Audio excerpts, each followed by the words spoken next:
কোরআনে কোথায় বলেছে নারী পুরুষ তোমরা একসাথে থাকতে পারবে না? কোথায়? তোমরা ঘরে অবস্থান করবে, পূর্বেকার জাহেলিয়াতের জামানার মতো নিজেদের প্রদর্শনী করে বেড়াবে না। তারা যেন তাদের স্বামী, তাদের পিতা, তাদের শ্বশুর, তাদের ছেলে, তাদের স্বামীর আগের ঘরের ছেলে, তাদের ভাই, তাদের ভাইয়ের ছেলে, তাদের বোনের ছেলে, তাদের সচরাচর মেলামেশার মহিলা, নিজেদের অধিকারভুক্ত সেবিকা দাসী, নিজেদের অধীনস্থ এমন পুরুষ যাদের মহিলাদের কাছ থেকে কোনো কিছুই কামনা করার নেই, কিংবা এমন শিশু যারা এখনো মহিলাদের গোপন অঙ্গ সম্পর্কে কিছুই জানে না, এসব মানুষ ছাড়া তারা যেন অন্য কারো সামনে নিজেদের সৌন্দর্য প্রকাশ না করে। চলার সময় জমিনের ওপর তারা যেন এমন ভাবে নিজেদের পা না রাখে যে সৌন্দর্য তারা গোপন করে রেখেছিল তা পায়ের আওয়াজে লোকদের কাছে জানাজানি হয়ে যায়। হে ঈমানদার ব্যক্তিরা, ত্রুটি বিচ্যুতির জন্য তোমরা সবাই আল্লাহর দরবারে তওবা করো। আশা করা যায় তোমরা নাজাত পেয়ে যাবে। তুমি মোমেন নারীদেরও বলো তারা যেন তাদের সৌন্দর্য প্রদর্শন করে না বেড়ায়, তারা যেন তাদের বক্ষদেশ মাথার কাপড় দ্বারা আবৃত করে রাখে। হে নবী, তুমি তোমার স্ত্রী, মেয়ে ও সাধারণ মোমেন নারীদের বলো তারা যেন তাদের চাদর থেকে কিয়দংশ নিজেদের মুখমণ্ডলের উপর টেনে দেয়। এতে করে তাদের চেনা অনেকটা সহজ হবে যে তারা সম্মানিত মহিলা, এবং তাদের অযথা উত্তপ্ত করা হবে না। তারপরেও যদি কোনো ভুল ত্রুটি হয়ে যায় তাহলে জেনে দেখো আল্লাহ তাআলা ক্ষমাশীল ও পরম দয়ালু। বৃদ্ধা নারী যাদের এখন আর কারো বিয়ের বন্ধনে আসার আশা নেই, তাদের ওপর কোনো দোষ নেই যদি তারা তাদের শরীর থেকে অতিরিক্ত কাপড় খুলে রাখে। তবে শর্ত হচ্ছে তারা সৌন্দর্য প্রদর্শনকারী হবে না। অবশ্য এ অতিরিক্ত কাপড় খোলা থেকেও যদি তারা বিরত থাকতে পারে তা তাদের জন্য ভালো। আল্লাহ তাআলা সব কিছু শোনেন, আল্লাহ তাআলা সবকিছু জানেন। যদি তোমরা সত্যি আল্লাহ তাআলাকে ভয় করো তাহলে অন্য পুরুষদের সাথে কথা বলার সময় কোমলতা অবলম্বন করো না। যদি এমন করো তাহলে যার অন্তরে কোনো ব্যাধি আছে সে তোমার ব্যাপারে প্রলুব্ধ হয়ে পড়বে।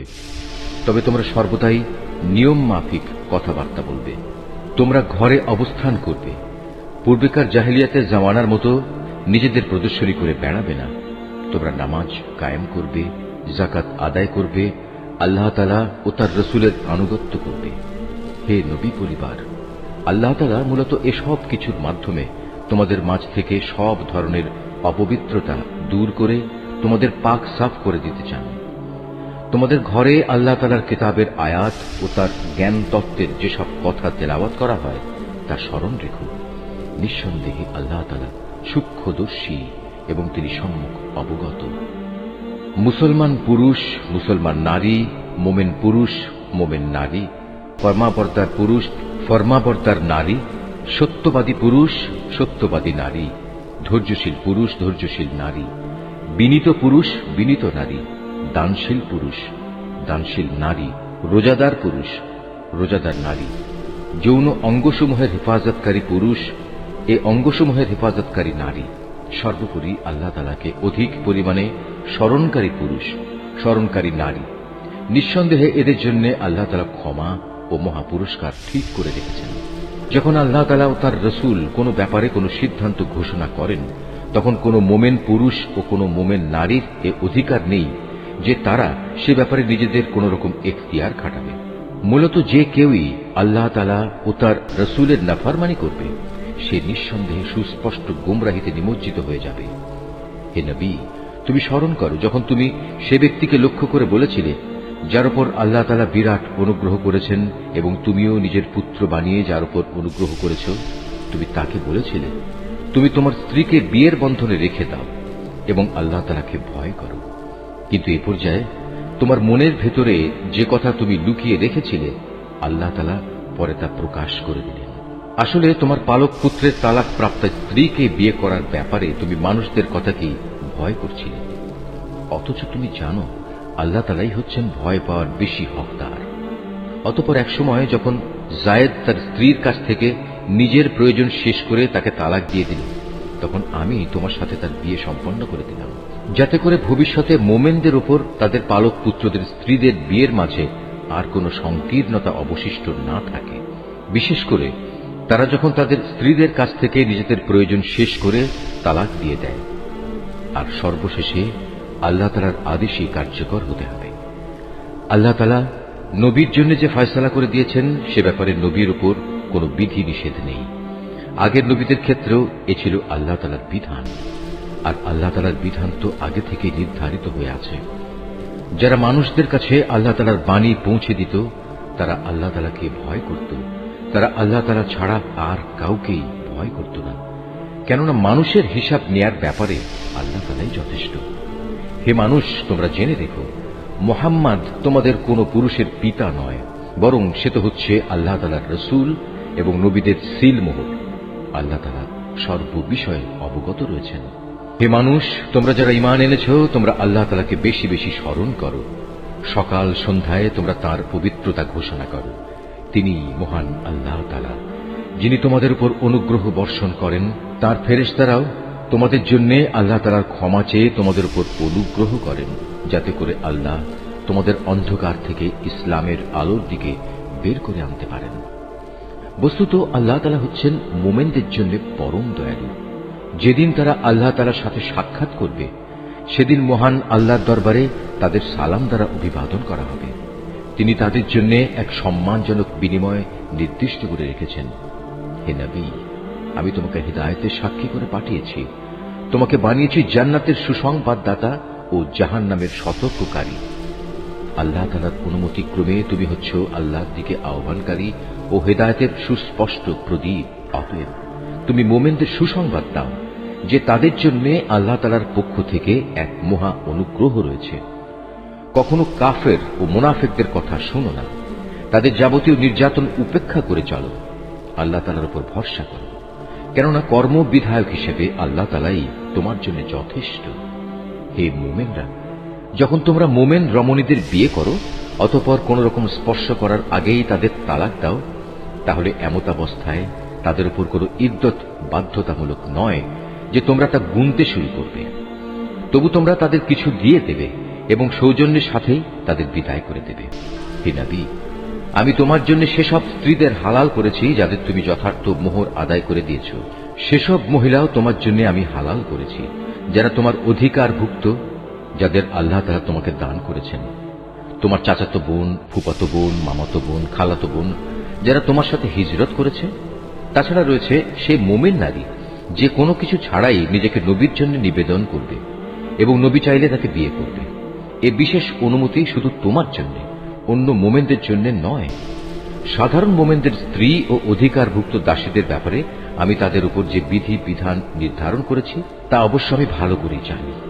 তোমার ব্যাপারে এ সুবিধা আমি এজন্যই দিয়েছি যেন তোমার উপর কোনো ধরনের সংকীর্ণতা না থাকে। আল্লাহ তাআলা ক্ষমাশীল ও পরম দয়ালু। তোমার জন্য আরেকটি অতিরিক্ত সুবিধা এই যে তুমি ইচ্ছে করলে তাদের মধ্যে থেকে কাউকে নিজের কাছ থেকে দূরে রাখতে পারো, আবার যাকে ইচ্ছা তাকে নিজের কাছেও রাখতে পারো। যাকে তুমি দূরে রেখেছ তাকে যদি পুনরায় তুমি নিজের কাছে রাখতে চাও তাতেও তোমার কোনো গুনাহ নেই। এই বিশেষ সুযোগ তোমাকে এজন্যই দেয়া হয়েছে যেন এতে করে ওদের চক্ষু শীতল থাকে, তারা অযথা দুঃখ না পায় এবং তুমি ওদের যা দেবে তাতেই যেন ওরা সবাই সন্তুষ্ট থাকতে পারে। তোমাদের মনে যা কিছু আছে আল্লাহ তাআলা তা ভালো করেই জানেন। আল্লাহ তাআলা সর্বজ্ঞ ও পরম সহনশীল। হে নবী, এর বাইরে তোমার জন্য বৈধ নয় যে তুমি তোমার বর্তমান স্ত্রীদের বদলে অন্য নারীদের স্ত্রী রূপে নেবে, যদিও সেসব নারীর সৌন্দর্য তোমাকে আকৃষ্ট করে। অবশ্য তোমার অধিকারভুক্ত দাসেরা এ বিধি নিষেধের ব্যতিক্রম। স্মরণ রাখবে, আল্লাহ তাআলা সব কিছুর উপর তীক্ষ্ণ দৃষ্টি রাখেন। হে মানুষ, তোমরা যারা ঈমান এনেছ তোমরা নবীর ঘরে প্রবেশ করো না। অবশ্য যখন তোমাদের খাওয়ার জন্য আসার অনুমতি দেয়া হয় তাহলে সে অবস্থায় এমন সময় পর্যন্ত অপেক্ষা করে প্রবেশ করো যাতে তোমাদের খাওয়ার জন্য অপেক্ষা করতে না হয়। কিন্তু কখনো যদি তোমাদের ডাকা হয় তাহলে সময় মতোই প্রবেশ করো। অতঃপর যখন খাবার গ্রহণ শেষ করে ফেলবে তখন সাথে সাথে সেখান থেকে চলে যেও এবং সেখানে কোনো অর্থহীন কথাবার্তায় নিমগ্ন হয়েও না। তোমাদের এই বিষয়টি নবীকে কষ্ট দেয়। সে তোমাদের এই কথা বলতে লজ্জাবোধ করে, কিন্তু আল্লাহ তাআলা সত্য বলতে মোটেই লজ্জাবোধ করেন না। হ্যাঁ, তোমাদের যদি নবী পত্নীদের কাছ থেকে কিছু চাইতে হয় তাহলে পর্দার আড়াল থেকে চেয়ে নিও। এটা তোমাদের ও তাদের অন্তরকে পাক সাফ রাখার জন্য অধিকতর উপযোগী। তোমাদের কারো জন্যই এটা বৈধ নয় যে তোমরা আল্লাহর রসুলকে কষ্ট দেবে, না এটা তোমাদের জন্য বৈধ যে তোমরা তার পরে কখনো তার স্ত্রীদের বিয়ে করবে।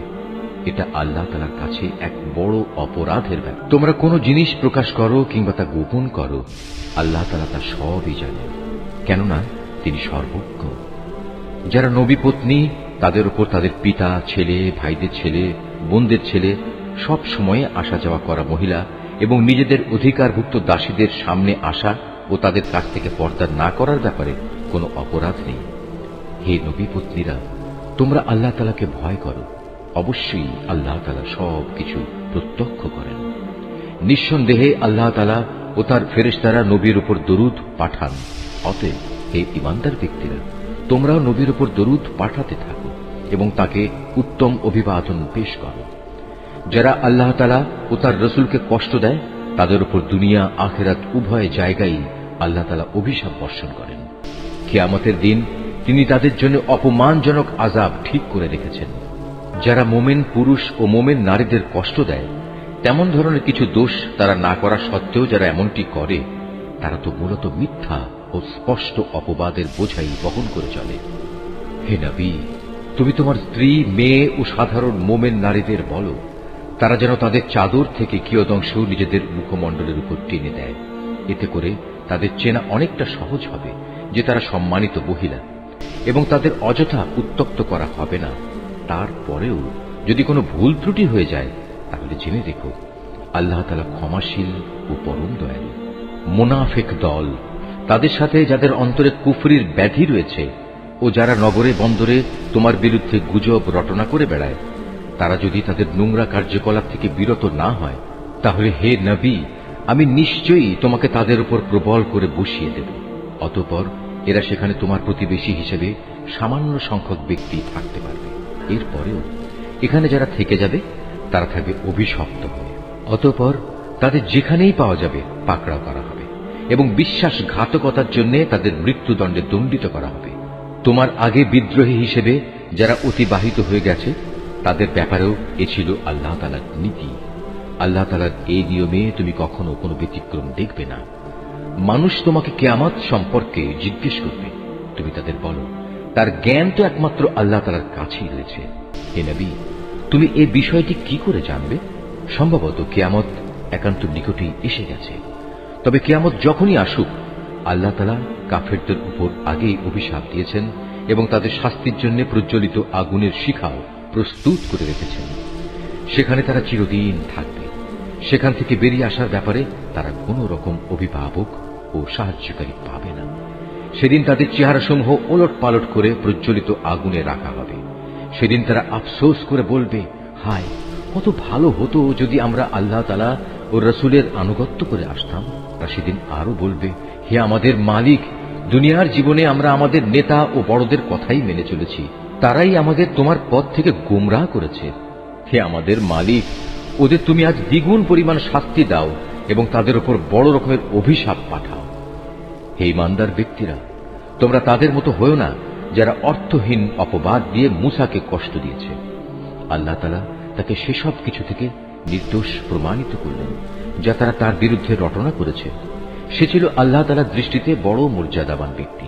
হে ঈমানদার ব্যক্তিরা, তোমরা আল্লাহ তাআলাকে ভয় করো এবং সর্বদা সত্য কথা বলো, তাহলে তিনি তোমাদের জীবনের কর্মকাণ্ড শুধরে দেবেন এবং তোমাদের গুনাহ খাতা মাফ করে দেবেন।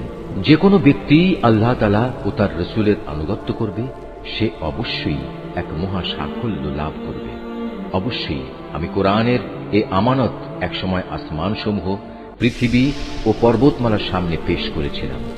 তারা সবাই একে বহন করতে অস্বীকৃতি জ্ঞাপন করল। সবাই এতে ভীত হয়ে গেল।